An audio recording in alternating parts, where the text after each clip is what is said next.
Hello साथियों, नमस्कार। स्वागत है आप सभी का एसडीएमएम एजुकेशनल सोसाइटी पे। तो फ्रेंड्स, हम लोग यहाँ पे जैसा कि आप इमेज में देख पा रहे हैं, थंबनेल में आपने देखा, सोलर सिस्टम के बारे में पढ़ेंगे यहाँ पे। और सोलर सिस्टम के बारे में कंप्लीट इन्फॉर्मेशन आपको मिलेगी। यहाँ पे मैं आपको थ्योरी बताऊंगा, कॉन्सेप्ट बताऊंगा, एमसीक्यू करवाऊंगा। एमसीक्यू आपको लगभग 30 से 40 क्वेश्चन आपको करवा दूंगा, जो कि हिंदी में रहेंगे। आप आसानी से यहाँ से सारी बातें समझ जाएंगे। अगर आप पहली बार सोलर सिस्टम पढ़ रहे हैं, सौर मंडल के बारे में आपने अभी तक कुछ भी नहीं पढ़ा है, तो भी आप बढ़िया जगह पे आए हैं। आपको पूरी तरह से समझ में आ जाएगा। और अगर आपने पहले से पढ़ रखा है तो कोई बात नहीं, आप प्रैक्टिस कर लीजिए। 30 से 40 क्वेश्चन होंगे। तो पहले मैं आपको कुछ बेसिक्स बताऊंगा, उसके बाद ये 30 से 40 जो प्रश्न है, इनको एमसीक्यू फॉर्म में हम लोग करेंगे। वहाँ पे मैं आपको कुछ ट्रिक्स भी बताऊंगा, जिससे कि आपको चीज़ें आसानी से याद हो जाएं। तो चलिए पढ़ते हैं सोलर सिस्टम। अगर हम लोग सोलर सिस्टम की बात करें, सौर मंडल की बात करें, तो हम लोग यहाँ पे क्या पढ़ेंगे? सूर्य, चंद्रमा, तारे, ग्रह, उपग्रह, इन्हीं सभी आकाशीय पिंडों के बारे में हम लोग यहाँ पे स्टडी करेंगे। एक एक करके इनसे बनने वाले जितने प्रश्न हैं उन सब पर हम लोग बात करेंगे। तो चलिए, इस इमेज से आपको क्या सीखना है ये जरूर देख लीजिए। इस इमेज में जैसा कि आपको दिया गया है, इस क्रम को थोड़ा सा ध्यान में रखेंगे। बाकी अभी क्वेश्चन वहाँ पे मिलेंगे तो हम लोग पढ़ेंगे। जैसे यहाँ पे लिखा मरकरी, वीनस और अर्थ, इसको हिंदी में अगर हम लोग बात करें तो बुध हो जाएगा, बुध। फिर हम बोले तो शुक्र हो जाएगा, बुध शुक्र। पृथ्वी हो जाएगा, है ना, पृथ्वी, मंगल। और उसके बाद बृहस्पति, बृहस्पति के बाद शनि हो जाएगा, अरुण और वरुण। अगर हम लोग हिंदी में बात करें तो ये क्रम लगा हुआ है। तो ये कौन सा क्रम है? ये सूर्य से दूरी का क्रम है। ये सूर्य से दूरी का क्रम है, आपको इसको ध्यान में रखना है। सबसे पास में, सबसे क्लोज कौन सा है? सूर्य के सबसे पास में कौन सा हो जाएगा? मरकरी हो जाएगा, बुध हो जाएगा। तो मरकरी के बाद आप देख सकते हैं यहाँ पे वीनस, अर्थ, और इस क्रम में सूर्य से लगे हुए। आपको ध्यान रखना, पृथ्वी जो है तीसरा सबसे क्लोजेस्ट है, सूर्य से तीसरा सबसे क्लोजेस्ट है। और इससे पहले कौन सा आता है? शुक्र आता है। तो इस क्रम को थोड़ा सा आप ध्यान रखेंगे, इससे क्वेश्चन बनते हैं। ओके, तो ये कॉन्सेप्ट की मैं बात कर रहा था। यहाँ पे कुछ और कॉन्सेप्ट से जो क्वेश्चन बनने वाले हैं उनको मैं आपको बताऊंगा। जैसे अगर कॉन्सेप्ट की हम लोग यहाँ पे बात करें, तो जैसे हम लोग अब इस क्रम को आपने देख लिया। फिर यहाँ से अगर ग्रह की हम लोग बात करें, सिर्फ ग्रह की अगर हम लोग बात करें, ग्रह की, तो ग्रह दो प्रकार के होते हैं। एक होते हैं आंतरिक ग्रह, इनको पार्थिव ग्रह बोलते हैं। पार्थिव, आंतरिक या पार्थिव इनको बोलते हैं। पार्थिव, पार्थिव का मतलब होता है जो चीजें पृथ्वी से संबंधित होती हैं, जिनका रिलेशन पृथ्वी से होता है, उनको पार्थिव बोलते हैं। इनको आंतरिक ग्रह या इनर ग्रह भी बोला जाता है। आंतरिक या इनर ग्रह बोलते हैं ना, इनर, इनर प्लैनेट भी बोलेंगे, इनर प्लैनेट। और अगर दूसरे की हम लोग बात करें तो वाह्य ग्रह हो जाएंगे, वाह्य ग्रह हो जाएंगे, वाह्य वाह्य ग्रह हो जाएंगे। इनको बोलते हैं आउटर प्लैनेट, इनको आउटर प्लैनेट बोलेंगे। तो अगर पार्थिव की बात करें तो पार्थिव में कौन कौन से आएंगे? तो स्टार्टिंग के 4 हो जाएंगे। इनको कैसे बोलेंगे हम लोग? इनको बोलेंगे बुध, शुक्र, पृथ्वी और मंगल। यहाँ पे देखेंगे मरकरी, वीनस, और यहाँ पे अर्थ हो जाएगा और मार्स हो जाएगा। तो आप ध्यान रखेंगे, बुध, शुक्र, पृथ्वी, मंगल, ये 4 ग्रह हो जाएंगे, जिनको आंतरिक ग्रह बोलते हैं। ये क्वेश्चन पूछे जाते हैं, सभी परीक्षाओं के लिए इंपॉर्टेंट है कि आंतरिक ग्रह कौन से ग्रह कहलाते हैं। तो बुध, शुक्र, पृथ्वी, मंगल आंतरिक हो जाएंगे। और बात करें तो बृहस्पति, शनि और अरुण, वरुण। ठीक है, बृहस्पति हो जाएगा जुपिटर, यहाँ पे ये हो जाएगा सैटर्न, और यूरेनस और नेपच्यून, ये 4 ग्रह हो जाएंगे, जिनको आउटर ग्रह बोला जाता है, वाह्य ग्रह बोला जाता है। दोनों चीजें आपको ध्यान रखनी है। आंतरिक ग्रह, ग्रह दो प्रकार के, आंतरिक और बाह्य, इनर एंड आउटर। जो इनर होते हैं इनको पार्थिव ग्रह बोलते हैं। तो सारी बातें ध्यान रखना है, इनसे प्रश्न बनते हैं। अगले प्रश्न पे चलते हैं। देखिए, यहाँ पे अगर और कॉन्सेप्ट की हम लोग बात करें, तो जैसे इस पूरे चीजों का अध्ययन, जो पूरा स्टडी ऑफ, एक तरह से यूनिवर्स की बात करेंगे, यूनिवर्स का जो स्टडी होता है उसको क्या बोलते हैं, ये पूछा जाता है। तो आपको याद रखना, कॉस्मोलॉजी बोलते हैं, कॉस्मोलॉजी बोलेंगे, कॉस्मोलॉजी। तो स्टडी ऑफ यूनिवर्स, अगर ब्रह्मांड के अध्ययन की बात करेंगे, ब्रह्मांड के अध्ययन को क्या बोलते हैं? कॉस्मोलॉजी। इस चीज को आपको ध्यान रखना है। ओके, फिर अगर हम लोग यहाँ पे और बात कर लें, फिर जैसे कि हम लोग यहाँ पे बात करते हैं पृथ्वी की, क्योंकि हम लोग इस पे रहते हैं। तो पृथ्वी को आप सभी जानते हो कि नीला ग्रह कहा जाता है। पृथ्वी को सारे लोग जानते हो नीला ग्रह कहा जाता है। क्यों कहा जाता है? क्योंकि पृथ्वी के 71% भाग पर, लगभग 71% भाग पर क्या है? पानी है, जिसकी वजह से इसको ब्लू प्लैनेट बोलते हैं, इसको नीला ग्रह बोला जाता है। ठीक है, इस चीज को समझना है। और फिर पृथ्वी से संबंधित जो क्वेश्चन बनते हैं वो ये बनते हैं कि जैसे सूर्य जो है, सूर्य, सूर्य क्या है? सूर्य एक गैस का गोला है। क्या है? गैसों का गोला। कौन कौन सी गैस है? हाइड्रोजन हो जाएगी और हीलियम हो जाएगी। अगर हाइड्रोजन की बात करें, हाइड्रोजन हो जाएगी और हीलियम हो जाएगी। तो हाइड्रोजन अगर यहाँ पे हम लोग बोलेंगे तो लगभग कितना हो जाएगा? हाइड्रोजन की बात करें तो 73% हाइड्रोजन हो जाएगा, और जो है 25% के अराउंड जो है यहाँ पे हीलियम होता है। और इसी में सूर्य जो होता है, इसी के अंदर क्या होता है? नाभिकीय संलयन होता है, न्यूक्लियर फ्यूजन होता है। और इसी प्रक्रिया के द्वारा क्या होती है? यहाँ पे ऊर्जा मुक्त होती है, ऊर्जा निकलती है, जो कि हम लोगों को किसके माध्यम से मिलती है? विकिरण के माध्यम से मिलती है। जो सूर्य से निकलने वाली ऊर्जा होती है, हम लोगों को किस माध्यम से मिलती है? तो रेडिएशन के माध्यम से मिलती है। रेडिएशन, रेडिएशन बोले तो विकिरण, क्या बोलेंगे? विकिरण बोलेंगे, विकिरण। तो ये चीज भी पूछी जाती है, विकिरण। ओके, विकिरण हो जाएगा। तो अगर आपसे पूछे बताइए हम लोगों को सूर्य से जो ऊर्जा मिलती है वो किस रूप में प्राप्त होती है, तो विकिरण के रूप में प्राप्त होती है। और विटामिन डी तो मिलती है, आप सबको पता ही होगा, सूर्य से विटामिन डी मिलती है, ये तो बताने की जरूरत है नहीं। सूर्य क्या है, गैसों का गोला है। हाइड्रोजन और हीलियम कितना परसेंट क्या है आपको पता चल गया, ठीक है। उसके बाद अगर हम लोग यहाँ पे बात करें जो और बनता है पृथ्वी और सूर्य से, तो पूछता है विच इज द क्लोजेस्ट, आपसे पूछेगा which is the closest star from earth, पृथ्वी का सबसे नजदीकी तारा कौन सा है। अगर आपसे पूछे स्टार, पूछे आपसे कि नजदीकी स्टार कौन सा हो जाएगा, तो आप क्या बोलेंगे, स्टार कौन सा हो जाएगा, तो स्टार यही अपना सूर्य जो है यही हो जाएगा। पृथ्वी का सबसे नजदीकी तारा अगर आपसे पूछेगा कौन सा है, तो आप कहेंगे सूर्य हो जाएगा। लेकिन अगर सेकंड पूछे, दूसरा, क्योंकि ये पूछा जाता है, या तो सेकंड करके आपसे पूछेगा, या तो आपको वहां पे सूर्य ऑप्शन में नहीं देगा, ध्यान देना मैं क्या बोल रहा हूँ। या तो कहेगा बताइए दूसरा सबसे नजदीक तारा, second closest star from earth कौन सा हो जाएगा, दूसरा सबसे नजदीकी तारा कौन सा हो जाएगा पृथ्वी का, तो आप बोलेंगे दूसरा सबसे नजदीकी जो तारा है वो कौन सा, प्रॉक्सिमा है।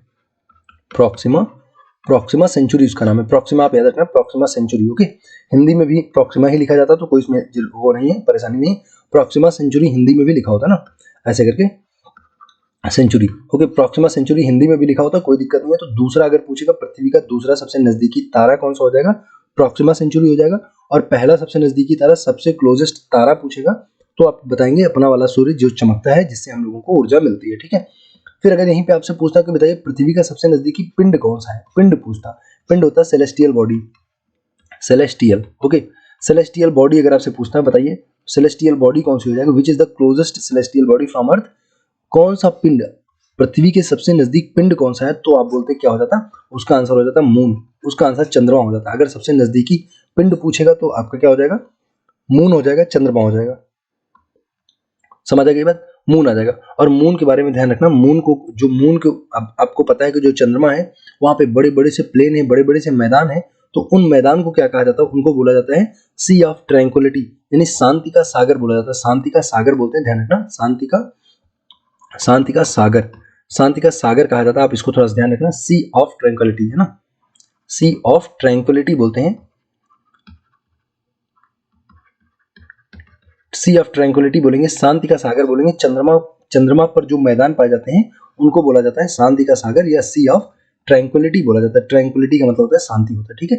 तो इन सारी बातों को ध्यान रखना। सबसे नजदीकी पिंड पूछेगा तो चंद्रमा हो जाएगा, सबसे नजदीकी तारा पूछेगा तो सूर्य हो जाएगा, दूसरा सबसे नजदीकी पूछेगा तो अल्फा, ये आपका क्या हो जाएगा, प्रॉक्सिमा सेंचुरी हो जाएगा। लेकिन अगर सूर्य नहीं होगा तो ये पहला सबसे नजदीकी तारा माना जाएगा। आप इस चीज को समझ ही सकते हैं ना।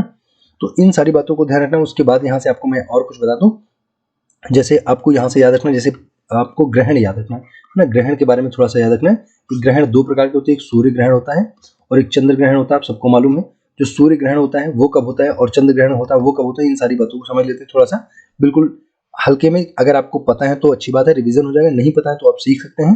तो अगर हम लोग बात करेंगे सूर्य ग्रहण की बात करेंगे तो इसको इंग्लिश में क्या बोलते हैं, सोलर इक्लिप्स बोलते हैं, इक्लिप्स, ठीक है, इक्लिप्स। और इसको बोलते हैं लूनर इक्लिप्स बोलते हैं, ठीक है। इसको लूनर इक्लिप्स बोलेंगे, कोई समस्या आपको नहीं होनी चाहिए। सोलर इक्लिप्स और लूनर इक्लिप्स इनको बोलते हैं। और कैसे होते हैं इनको थोड़ा सा समझ लीजिए। तो कैसे होंगे इनको थोड़ा सा देखेंगे। देखिए अगर हम बात करें सन की, है ना, अगर हम बात करें यहाँ पे मान लीजिए ये सन हो गया, अपना सूरज हो गया, ये सन हो गया, और बीच में क्या आ जाएगा, मून आ जाएगा। बीच में क्या आ जाएगा, मून मतलब चंद्रमा आ गया। और यहाँ पे अपनी अर्थ है मान लीजिए, है ना, ये अपनी अर्थ हो गई। तो क्या होता है ऐसे समय में जब मून बीच में आ जाता है तो हम लोगों को जो सूरज की रोशनी है वो हमारे पृथ्वी पर नहीं आ पाती है। ये पूरा मून क्या करता है, पूरी रोशनी को रोक लेता है और हमारे पृथ्वी पर रोशनी नहीं आ पाती है। जब ऐसी स्थिति होती है, हमारी पृथ्वी पे सूरज की रोशनी नहीं आती, पृथ्वी पर अंधेरा हो जाता है और सूरज हमको नहीं दिखता है, तो हम सोचते हैं कि क्या हो गया, यहाँ पे सूर्य ग्रहण हो गया, सूर्य ग्रहण, क्योंकि हमको सूर्य नहीं दिख रहा होता है। तो ऐसी स्थिति में आपको याद रखना है कि सूरज और पृथ्वी के बीच में कौन आ जाएगा, चंद्रमा आ जाएगा। बीच में जब चंद्रमा आ जाएगा तो सूर्य ग्रहण हो जाएगा। और यही सेम बात क्या करेंगे, क्योंकि सूरज तो अपनी जगह पे रहेगा तो सन अपनी जगह पे रुका रहेगा और यहाँ पे सन रहेगा, और बीच में इस बार कौन आने वाला है, इस बार अर्थ आएगा और यहाँ पे आ जाएगा मून। तो अगर आप यहाँ पे देख सकते हैं कि सन है, सन की लाइट अर्थ पे पड़ेगी, मून पे नहीं जा पाएगी। तो ऐसे समय में आप देखोगे कि मून पर क्या हो जाएगा, अंधेरा हो जाएगा। और जब मून पर अंधेरा हो जाएगा तो हम लोग बोलेंगे कि यहाँ पे लूनर इक्लिप्स हो गया है, चंद्र ग्रहण हो गया। तो आपको समझ में आ गई बात ना। जब बीच में पृथ्वी आएगी तो चंद्र ग्रहण होगा, जब बीच में चंद्रमा आएगा तो सूर्य ग्रहण होगा। बस इतना सा आपको ध्यान रखना, बीच में पृथ्वी आएगी तो चंद्र ग्रहण होगा, बीच में चंद्र, यहाँ पे मून आ जाएगा तो क्या हो जाएगा, सूर्य ग्रहण हो जाएगा। बस इतना से याद रखना।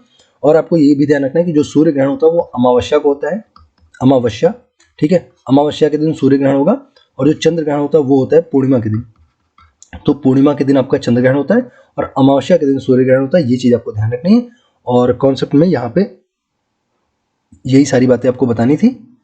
अब हम लोग चलेंगे इधर से प्रैक्टिस की ओर। यहाँ पे 30 से 40 क्वेश्चन जैसा कि मैंने आपको पहले ही बताया, तो उनकी हम लोग प्रैक्टिस करेंगे। और एक चीज ध्यान रखना कि जो सूरज और चंद्रमा के बीच की दूरी है, सॉरी, सूरज और यहाँ पे पृथ्वी और चंद्रमा के बीच की पूछी जाती है, तो 3,84,400 होती है पृथ्वी और चंद्रमा के बीच की दूरी, मून और अर्थ के बीच की दूरी 384400, 384400। आप ध्यान रखना, पृथ्वी और चंद्रमा के बीच की दूरी है 3,84,400 किलोमीटर, ये दूरी हो जाएगी, ध्यान रखना। ओके, चलिए अब करते हैं हम लोग प्रैक्टिस। यहाँ पे स्टार्ट करते हैं। इमेज को आप थोड़ा सा और देखना चाहें देख लीजिए। इसी तरह से ये जो है सूर्य के चारों ओर चक्कर लगाते हैं। और ये चक्कर लगाने का चक्कर कौन से वैज्ञानिक ने बताया था कि सारे ग्रह जो हैं सूर्य के चारों ओर चक्कर लगाते हैं, तो इनका नाम था केपलर। केपलर इनका नाम था।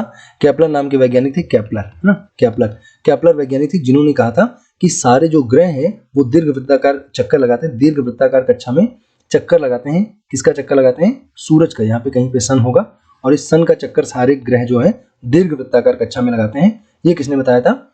ये केपलर ने बताया था। आपको ध्यान रखना, जो कैप है, जब मान लो ये कोई इंसान है ना, ये इंसान यहाँ पे कैप लगाया हुआ है, तो आप समझ सकते हो कि ये जो इंसान है जो कैप को गोल गोल कैसे भी लगा सकते, चाहे पीछे की तरफ लगा ले, चाहे आगे की तरफ लगा ले, चाहे साइड में लगा ले, तो गोल गोल कैसे भी कैप को घुमा के आप लगा सकते हो। तो गोल गोल कौन घुमाएगा? कैप को केपलर। तो अब गोल गोल घूमता है, किसने बताया था? कैप। आपको याद आ जाएगा, कैप की बात चल रही, केपलर, ठीक है। बस ट्रिक है आपको याद करने के लिए। तो किसने कहा था कि सभी ग्रह सूर्य के चारों ओर चक्कर लगाते हैं? केपलर, ठीक है। अब चलिए करते हैं प्रैक्टिस। इस सेशन की प्रैक्टिस देख लिया जाए। यहाँ पे जैसा कि मैंने आपको बताया A to Z बताएंगे, 0 से हीरो तक, तो बिल्कुल वैसा कुछ होने वाला है। मैं हूँ प्रदीप त्रिपाठी, स्वागत करता हूँ आपको अपने चैनल SDMM पर। और हम लोग यहाँ पे करते हैं प्रैक्टिस। तो देखिए यहाँ पे पहला क्वेश्चन आपके सामने लिखा हुआ है। फर्स्ट क्वेश्चन लिखा है कि सूर्यमंडल, जो सौर मंडल है, जो अपना सोलर सिस्टम है, वहाँ पे पूछ रहा है कि एक्सेप्ट सन, सूर्य के अतिरिक्त कितने प्लैनेट हैं, कितने ग्रह हैं, आपको बताने हैं। तो प्लैनेट हो जाएंगे 8, सबको पता है। देखिए पहले 9 प्लैनेट हुआ करते थे, एक प्लूटो भी होता था, प्लूटो। लेकिन ये प्लूटो जो है 2006 से इसको ग्रह की श्रेणी से हटा दिया गया है। और किसने इसको हटाया ये भी आपको ध्यान रखना, IAU, इंटरनेशनल एस्ट्रोलॉजी यूनियन, के द्वारा 2006 में इसको ग्रह की श्रेणी से हटा दिया गया। तो अभी वर्तमान में 8 ग्रह हैं, आपको इस चीज को ध्यान रखनी है। सूर्य के अतिरिक्त सौरमंडल में कितने ग्रह हो जाएंगे? तो 8 यहाँ पे प्लैनेट हैं, कोई समस्या नहीं होनी चाहिए आपको, एकदम आसान सा क्वेश्चन है। अगला क्वेश्चन देखेंगे, ग्रह किसका चक्कर लगाते हैं? तो ग्रह किसका चक्कर लगाएंगे? आप सबको मालूम है, ग्रह लगाएंगे सूर्य का चक्कर। किसका चक्कर? सूर्य का चक्कर लगाएंगे। यहाँ पे भी कोई समस्या नहीं है। और ये बात किसने बताई थी? केपलर ने कही थी कि सारे ग्रह सूर्य के चारों ओर दीर्घवृत्ताकार कक्षा में चक्कर लगाते हैं, ये बताई थी। ये बात केपलर ने बताई थी, केपलर। ओके, नेक्स्ट में चलते हैं। अगला क्वेश्चन लिखा है, मंगल के कितने उपग्रह? आपको ये बताना है इस बार, मंगल के कितने उपग्रह हैं? तो देखिए मंगल के 2 उपग्रह हो जाएंगे, ऑप्शन बी सही हो जाएगा। मंगल के 2 उपग्रह हैं। तो यहाँ पे देखेंगे मंगल के 2 उपग्रह हो जाएंगे। इनका नाम क्या है? डीमोस और फोबोस। इनका नाम याद रखना, पूछा जाता है कि डीमोस और फोबोस किसके उपग्रह हैं। तो आपको आंसर करना है चंद्रमा के उपग्रह, सॉरी मंगल के उपग्रह हो जाएंगे। मार्स के दोनों प्लैनेट हो जाएंगे, ये हो जाएंगे मून हो जाएंगे मार्स के। कौन? डीमोस और फोबोस मंगल के दोनों उपग्रह हैं। आप इनका नाम याद रखना, पूछा जाता है। डीमोस और फोबोस किसके उपग्रह हैं? तो मंगल के उपग्रह। मंगल के कितने उपग्रह हैं? तो मंगल के सिर्फ 2 उपग्रह हैं, कोई समस्या आपको नहीं होनी चाहिए। नेक्स्ट क्वेश्चन लिखा कि बृहस्पति के कितने उपग्रह हैं? तो देखिए यहाँ पे बुक में गलत दिया हुआ है, बहुत ज्यादा गलत दिया हुआ है, तो कोई समस्या नहीं, इसको मैं आपको करेक्ट करवा दूंगा। पूछ रहा बृहस्पति यानी जुपिटर के कितने मून है, आपको बताना है। बृहस्पति के कितने उपग्रह हैं? तो बृहस्पति के फ्रेंड्स अगर पूछेगा तो 79 हो जाएगा।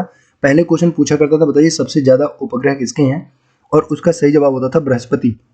लेकिन अभी अगर पूछेगा आपसे सबसे ज्यादा किसके हैं, तो 82 हो गए हैं आपके सैटर्न के, शनि के 82 उपग्रह हो गए हैं। और 79 अगर पूछेगा तो आपके किसके हो जाएंगे? बृहस्पति के हो जाएंगे। तो आप बिल्कुल कंफ्यूज मत होना, सबसे ज्यादा अगर पूछेगा तो सैटर्न के हो जाएंगे, शनि के हो जाएंगे 82, ठीक है। और अगर इसका पूछे तो इसका एक आपको याद रखना है, गैनीमेड। आपसे पूछेगा बताइए गैनीमेड किसका उपग्रह है? तो गैनीमेड उपग्रह जो बृहस्पति का है, ये ब्रह्मांड का सबसे बड़ा उपग्रह है जितने अभी तक खोजे गए हैं, उनमें सबसे बड़ा उपग्रह गैनीमेड है, जो कि किसका है? बृहस्पति का है। और डीमोस फोबोस आपको याद रखना है, डीमोस और फोबोस मैंने अभी आपको बताया था, डीमोस और फोबोस है मंगल के 2 उपग्रह। तो गैनीमेड किसका हो जाएगा? गैनीमेड आपका हो जाएगा बृहस्पति के। बृहस्पति के टोटल 79 हो जाएंगे। ये चीजें आपको सारी ध्यान रखनी है। अगले क्वेश्चन पे चलते हैं। अगला क्वेश्चन लिखा है शनि के उपग्रह कितने हैं, आपको ये बताना है। तो शनि के मैंने आपको पहले ही बताया 82 दिए गए हैं, और 82 में आपको नाम याद रखना है टाइटन का। आपसे टाइटन पूछेगा, टाइटन पूछेगा किसका उपग्रह है, तो किसका मून है टाइटन, तो टाइटन हो जाएगा शनि का उपग्रह। और शनि ग्रह के बारे में आपको याद रखना है कि बृहस्पति के बाद दूसरा सबसे बड़ा जो ग्रह है वो क्या हो जाएगा, वो शनि हो जाएगा। बृहस्पति सबसे बड़ा है, दूसरा सबसे बड़ा कौन सा है आपका, शनि हो जाएगा, सैटर्न हो जाएगा दूसरा। तो सैटर्न के कितने हैं, टोटल 82 हैं। और जो टाइटन नाम का मून है वो किसका मून है, वो किसका उपग्रह है, वो शनि का उपग्रह है टाइटन। आप ध्यान रखना है, टाइटन याद रखना है, गैनीमेड याद रखना है, डीमोस फोबोस याद रखना है। यही बस आपको 4 याद रखना है ना। डीमोस फोबोस हो जाएंगे मंगल के, टाइटन शनि का हो जाएगा, और गैनीमेड बृहस्पति का हो जाएगा, ब्रह्मांड का सबसे बड़ा उपग्रह। ठीक है, अगला अगर क्वेश्चन हम लोग यहाँ पे देखें, जस्ट वेट। तो अगले क्वेश्चन पे अगर आएंगे हम लोग यहाँ पे देखेंगे तो लिखा 12 उपग्रह किस ग्रह के हैं। तो 12 उपग्रह एक्चुअली इसका आंसर ए हो जाएगा, क्योंकि 12 नहीं है 13 है, तो सबसे क्लोज यही हो जाएगा, क्योंकि मंगल के 2 है, डीमोस फोबोस, आप जानते हो डीमोस एंड फोबोस हो जाएंगे। शनि की बात करेंगे 82 इसके हैं, और इसका जो इंपॉर्टेंट है वो कौन सा है, टाइटन आपको याद रखना है, टाइटन हो जाएगा शनि का। और अरुण की अगर हम लोग यहाँ पे बात करें तो इसके 27 होते हैं। अरुण के कितने हैं, 27 उपग्रह हैं, आपको अरुण का ध्यान रखना है। अगला क्वेश्चन देखेंगे, अगला क्वेश्चन नंबर 7 लिखा हुआ है। क्वेश्चन 7 लिखा कि पृथ्वी का कौन सा उपग्रह है, तो पृथ्वी का चंद्रमा हो जाएगा। और चंद्रमा के बारे में मैंने आपको पहले ही बताया कि नियरेस्ट सेलेस्टियल बॉडी फ्रॉम अर्थ, अगर पूछेगा पृथ्वी का सबसे नजदीकी पिंड कौन सा है, पिंड, तो पिंड चंद्रमा हो जाएगा। और चंद्रमा पर क्या पाया जाता है, सी ऑफ ट्रैंक्विलिटी, शांति का सागर कहाँ पे पाया जाता है, चंद्रमा पर पाया जाता है।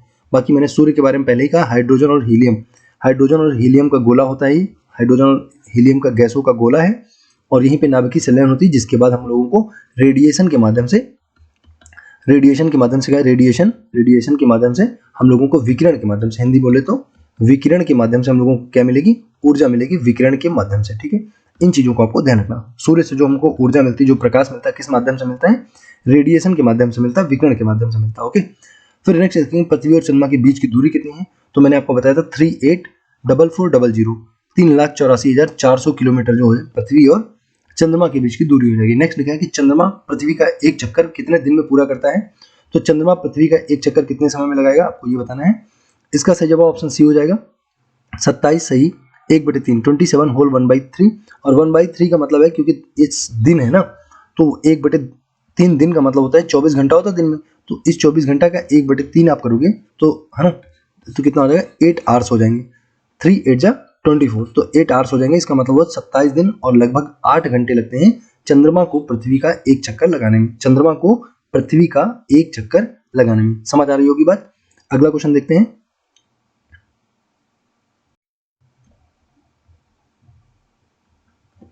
इसमें बताना है आपको कि बुध की विशेषता क्या है, आपको बताना है इसकी क्या खासियत है। तो सबसे बड़ी बात तो ये सबसे छोटा उपग्रह है, आप सबको पता है।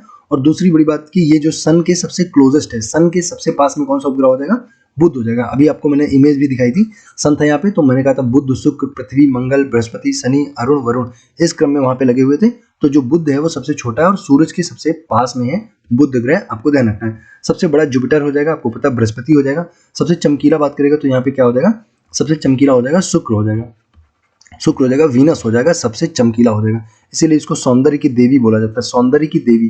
जो शुक्र ग्रह है इसको पृथ्वी की बहन बोला जाता है, बहन है ना, पृथ्वी की बहन। ओके, शुक्र को बोलते हैं पृथ्वी की बहन। और सबसे चमकीला ग्रह इसको बोलते हैं मॉर्निंग स्टार, इवनिंग स्टार, सांझ का तारा, भोर का तारा। ओके, इन सारे नामों से इसको जाना जाता है। और पृथ्वी के सबसे करीब अगर पूछे है ना, पृथ्वी के सबसे पास में कौन सा ग्रह पूछे, अगर आपसे पूछेगा तो पृथ्वी के सबसे पास में भी शुक्र ग्रह हो जाएगा, बिल्कुल ध्यान रखना आप। ओके, सबसे चमकीला है, भोर का तारा, सांझ का तारा, मॉर्निंग स्टार, इवनिंग स्टार, सौंदर्य की देवी, इन सारी बातों को ध्यान रखना। अगले क्वेश्चन पे चलते हैं। नेक्स्ट लिखा हुआ है पृथ्वी किस रंग की है, आपको ये बताना है। तो बहुत आसान क्वेश्चन है, कोई प्रॉब्लम नहीं है, नीली हो जाएगी, क्योंकि मैंने आपको बताया कि पृथ्वी के 71% भाग पर क्या है, 71% भाग पर पानी है, और इसी वजह से ये कैसी दिखती है, नीली दिखाई पड़ती है। अब यहाँ पे क्वेश्चन पूछ रहा है कि मंगल सूर्य का चक्कर कितने दिनों में लगाता है, ये बताना है। मंगल जो है सूर्य का चक्कर कितने दिन में है, तो आपको याद रखना 6 7 और बीच में 8 को घुसा देना। पहले 6 7 क्रम से लिख लेना और बीच में 8 को घुसा देना। तो ऐसे करके आप याद रख सकते हो 6 8 7, 687 दिनों में मंगल सूर्य का चक्कर लगाता है, मंगल ग्रह जो सूर्य का चक्कर। फिर लिखा कि 30 वर्ष में कौन लगाता है, तो 30 वर्ष में जो है आपका शनि ग्रह लगाएगा। ध्यान रखना 30 वर्ष में कौन लगाता है, शनि लगाता है। शनि के बारे में बस याद रखना है 82 उपग्रह है और टाइटन इसका उपग्रह है, ये चीज आपको ध्यान रखना है। टाइटन पूछेगा तो शनि का हो जाएगा। नेक्स्ट देखेंगे। अगला लिखा है यस, नीला ग्रह किसको बोलते हैं, अभी आपने पढ़ लिया। नीला ग्रह किसको बोलेंगे, पृथ्वी को बोलेंगे, कोई समस्या नहीं है। शुक्र सबसे चमकीला हो जाएगा, शनि को बोलेंगे काला ग्रह। अगला क्वेश्चन लिखा वरुण कितने वर्ष में सूर्य का चक्कर लगाता है, तो कितने वर्ष में वरुण लगाएगा आपसे पूछ रहा है। तो देखेंगे 15 नंबर क्वेश्चन, इसका जो सही जवाब हो जाएगा वो हो जाएगा 165 ईयर, 165 वर्ष में जो वरुण है जो नेपच्यून है उसकी बात करें, वरुण कितने में लगाएगा, 165 वर्ष में नेपच्यून जो इसका पृथ्वी का चक्कर लगाएगा। अगला क्वेश्चन लिखा सूर्य का चक्कर लगाएगा। नेक्स्ट है 8 ग्रहों की संख्या डैश होती है, तो कहाँ पे होती है, सौरमंडल में होती है, सोलर सिस्टम में होते हैं। 8 प्लैनेट्स कहाँ पे हैं, सोलर सिस्टम में। यहाँ पे तो कोई प्रॉब्लम आपको नहीं होनी चाहिए। अगला क्वेश्चन है सूर्य का चक्कर लगाते हैं, आपको बताना सूर्य का चक्कर कौन लगाएंगे। तो सिंपल सी बात है, 17 का आंसर क्या हो जाएगा, 17 का सही जवाब हो जाएगा ग्रह हो जाएंगे, प्लैनेट हो जाएंगे। आपने पहले ही पढ़ा, इसको केपलर ने बताया कि सूर्य के चारों ओर दीर्घवृत्ताकार कक्षा में चक्कर लगाते हैं सारे जो यहाँ पे ग्रह होंगे, ठीक है। तो ये कहाँ पे लगाएंगे, ग्रह चक्कर लगाएंगे सूर्य का। नेक्स्ट लिखा है बुध का रंग कैसा है, तो बुध भाई साहब जो है ये हल्के सांवले रंग के हैं, तो ध्यान रखना। गौतम बुद्ध जी देखो तपस्या करने के लिए घर से बाहर चले गए थे ना, घर से बाहर जाएंगे तो धूप में सांवले हो जाएंगे ना, तो बुध कैसा है, सांवले रंग का है, आपको ध्यान रखना है। वरुण की अगर हम लोग बात करें, वरुण का रंग कैसा है, तो ये बताना है। वरुण का जो रंग है ये भी हल्का सा नीला ही हो जाएगा, ज्यादा इंपॉर्टेंट क्वेश्चन है नहीं, आप इसको स्किप कर सकते हैं। अगला क्वेश्चन देखेंगे 19 के बाद 20 नंबर क्वेश्चन यहाँ पे लिखा हुआ है कि शुक्र सूर्य का चक्कर कितने दूर में लगाता है, 20 नंबर क्वेश्चन। तो आपका यहाँ पे जो आंसर हो जाएगा ऑप्शन नंबर 2 हो जाएगा, 255 दिन में लगाएगा, 255 दिन। किसकी बात कर रहे हैं, शुक्र की बात कर रहे हैं। 255 दिनों में ही, सिर्फ इतने कम समय में 255 दिनों में मात्र सूर्य का चक्कर लगा लेगा, ठीक है, 255 दिनों में लगा लेगा, ओके। और अगर बुध की बात करें तो सबसे कम समय में कौन लगाता है, बुध लगाता है, लगभग 88 डेज में, ठीक है। सिर्फ 88 दिन में अगर पूछे, बुध सबसे पास में वही है ना, तो सबसे कम समय में बुध 88 डेज में, 88 दिनों में बुध जो है वो चक्कर लगा लेता है सूर्य का, सिर्फ 88 दिनों में, ठीक है। बात कर रहा था शुक्र की, तो शुक्र फ्रेंड्स जो है वो वीनस की बात चल रही है, तो 255 दिन लगाता है, 255 दिन, ओनली डेज, ओके। अगला क्वेश्चन लिखा है अरुण जो है सूर्य का चक्कर कितने दिनों में लगाएगा, तो अरुण को आपको बताना है कितने दिनों में लगाएंगे। तो अरुण मतलब 21 नंबर क्वेश्चन हो जाएगा, इसका हो जाएगा 84 ईयर्स हो जाएंगे, 84 वर्ष हो जाएंगे। अरुण जो है, जो अरुण की बात करें, यूरेनस की बात कर रहे हैं, तो अरुण 84 वर्ष में लगाएगा। अगला क्वेश्चन लिखा है पृथ्वी सूर्य का चक्कर कितने दिनों में लगाती है, काफी इंपॉर्टेंट क्वेश्चन है, 365 दिनों में लगाएगी। तो आपको शुक्र का देखो अभी 255 आपने पढ़ा था, शुक्र का 255, बुध का आपने पढ़ा 88 डेज पढ़ा है ना, और लगभग इतने ही वर्ष में अरुण जो है सूर्य का चक्कर लगाएगा। जितने दिन में बुध लगाता है उतने ही वर्ष में अरुण लगाता है। चंद्रमा चमकता है, आपको बताना चंद्रमा दिन में चमकेगा कि रात में चमकेगा कि दोनों में चमकेगा, तो ऑब्वियसली रात में चमकेगा, कोई प्रॉब्लम नहीं है। फिर पूछ रहा सूर्य कब चमकेगा, तो ये दिन में चमकेगा। और आपको ध्यान रखना है 21 सितंबर और 23 मार्च ना, 21 सितंबर और 23 मार्च को दिन और रात बराबर होते हैं, ये चीज ध्यान रखना। दिन और रात क्या होते हैं, बराबर होते हैं। 21 सितंबर और 23 मार्च को दिन और रात बराबर होते हैं, इसको ध्यान रखना। अगला क्वेश्चन देखते हैं, चंद्रमा किसके प्रकाश से चमकता है, तो आप सबको ये बात पता होगी, बच्चों वाला क्वेश्चन है, बिल्कुल छोटे बच्चों वाला क्वेश्चन है। सूर्य के प्रकाश से चमकेगा। चंद्रमा किसके प्रकाश से चमकेगा, तो सूर्य के प्रकाश से चमकेगा। तो ये 25 क्वेश्चन थे, ये था एंड इस वीडियो का। Thanks for watching and God bless you all.